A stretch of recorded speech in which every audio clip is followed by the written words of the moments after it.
Dunia pendidikan kembali berduka. Tindakan kekerasan di institusi pendidikan kembali merenggut nyawa. Siswa yang seharusnya menimba ilmu tetapi malah meregang nyawa di sekolahnya. Mirisnya, pelaku adalah pendidik yang seharusnya mencerdaskan bangsa. Kisah pilu pun datang dari seorang siswa di SMP Negeri 1 Sinembah Tanjung Muda Hilir, Kabupaten Deli Serdang, Sumatera Utara. Siswa berusia 14 tahun itu tewas dan diduga lantaran dihukum oleh sang guru, yakni diminta untuk melakukan squat jump sebanyak 100 kali. Siswa berinisial RSS itu meninggal dunia pada 26 September 2024 atau kurang lebih sepekan setelah mendapatkan hukuman dari guru mata pelajaran agama. Suasana duka mengiringi proses pemakaman RSS. Menurut ibu korban, putranya dihukum sang guru pada tanggal 19 September lalu lantaran tidak bisa menghafal apa yang disuruh oleh gurunya. Sepulang dari sekolah, korban mengeluh kesakitan pada bagian kaki akibat harus menjalani hukuman. Dan keesokan harinya, sang anak mengalami demam tinggi serta mengeluh semakin tak enak badan. Korban kemudian dibawa untuk berobat hingga akhirnya pada 26 September. Lalu, korban dinyatakan meninggal setelah menjalani perawatan di rumah sakit. Jadi anak saya waktu masih sakit, dia bilang, "Mak, aku kakiku sakit sekali, penjarakanlah gurunya itu, Mak, biar jangan dia biasa begitu." Jadi kami memohon kepada pihak hukum, tolong kasus ini diusut supaya kedepannya tidak terjadi seperti ini lagi. Sementara itu, Kepala Sekolah SMP Negeri 1 STM Hilir mengaku kecolongan atas adanya hukuman fisik yang diberikan oleh guru kepada siswanya. Ia pun menyatakan tidak membenarkan hukuman squat jump. Atas kasus ini, keluarga telah menempuh jalur hukum dan telah memberi kuasa hukum pada tim pengacara untuk kemudian dibuatkan laporan ke polisi. Keluarga berharap ada tindakan hukum pada guru yang telah membuat korban meninggal dunia. Cek itu sebenarnya tidak dibenarkan, dimanapun tidak dibenarkan. Bahkan kita kan sudah mengadakan mengenai bullying kan, jangankan hukuman fisik, melabel anak aja pun tidak boleh dengan nama-nama tertentu kan, gitu. Misalnya maaf cakap ini memberi nama anak hitam atau memberi label nama anak pendek, itu nggak boleh lagi. Kita setiap ada rapat ada apa selalu diingatkan kan, ada rapat ada apa selalu diingatkan, karena kan kita termasuk sekolah menggerakkan apa bullying itu terus diingatkan. Dipicu oleh insiden yang menewaskan siswa berinisial RSS, guru yang memberikan hukuman pun kemudian dinonaktifkan. Ketua Dewan Pendidikan Deli Serdang Muryadi menyebut langkah itu ditempuh untuk mengantisipasi hal-hal yang tidak diinginkan. Ia juga menyampaikan kronologi kejadian berdasarkan pengakuan dari sang guru yang membenarkan adanya hukuman squat jump 100 kali pada korban, namun tidak memaksakan untuk dilakukan secara sekaligus. Pihak keluarga sendiri berharap ada tindakan hukum pada guru yang telah membuat korban meninggal. Pada saat pembelajaran, siswa tersebut mendapat tugas belajar yang tidak dikerjakan.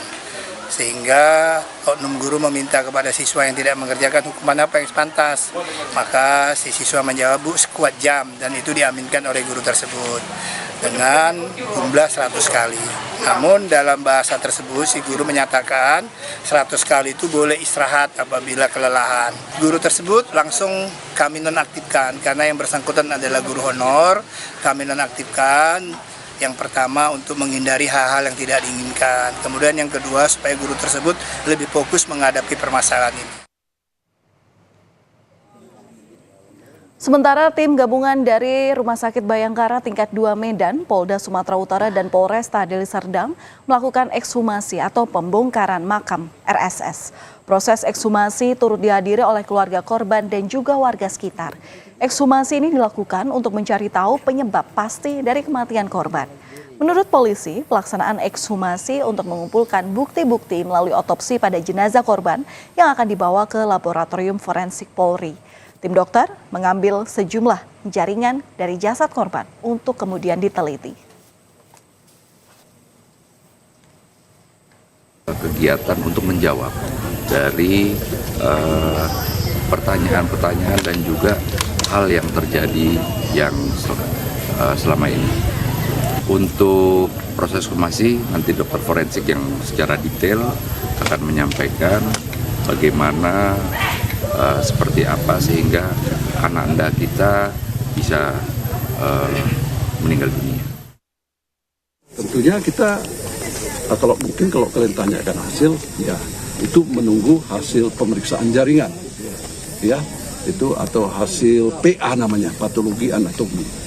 Yang biasanya kami kirim itu jaringan ke laboratorium patologi anatomi di Fakultas Kedokteran Universitas Sumatera Utara.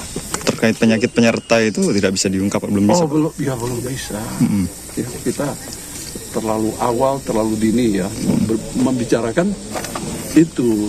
Tentu menunggu hasil dari PA. Yang saya bilang PA itu apa namanya? Patologi anatomi. Saudara, belum habis rasa pilu melihat kasus kematian siswa akibat dihukum squat jam 100 kali.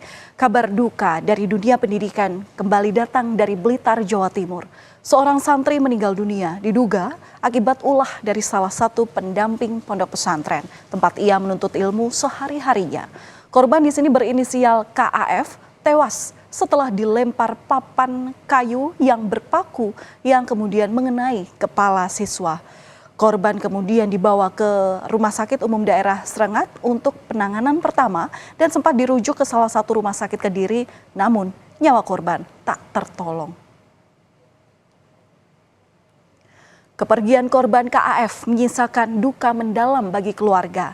Meski menilai apa yang dialami korban bukanlah hal yang wajar, namun nenek korban mengaku kini hanya bisa pasrah dan ikhlas dengan kepergian cucunya.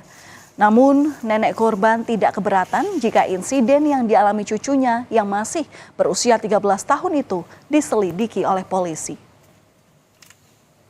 Itu sebenarnya ya nggak terima karena itu menurut gimana teman-temannya memang dilimpar, bukan dipukul. Saya menerima ikhlas dengan apa adanya. Terus sebelum saya tahu itu sudah diantar ke rumah sakit. Jadi menerima apa adanya gitu karena sudah takdir. Kita ini sebagai orang tua sebenarnya juga nggak terima lah. Akhirnya anaknya dicabut itu langsung pingsan, langsung jatuh. Sesudah itu sama ustadznya diantar ke rumah sakit. Saya jam 7 dipanggil katanya cucu saya di IGD. Saya langsung ke sana itu sudah koma, memang ya segitu dalamnya. Menurut polisi, pendamping pondok pesantren melempar papan kayu berpaku ini saat tengah mengingatkan para santri untuk beribadah di pagi hari. Namun korban yang saat itu tengah melintas yang justru menjadi sasaran.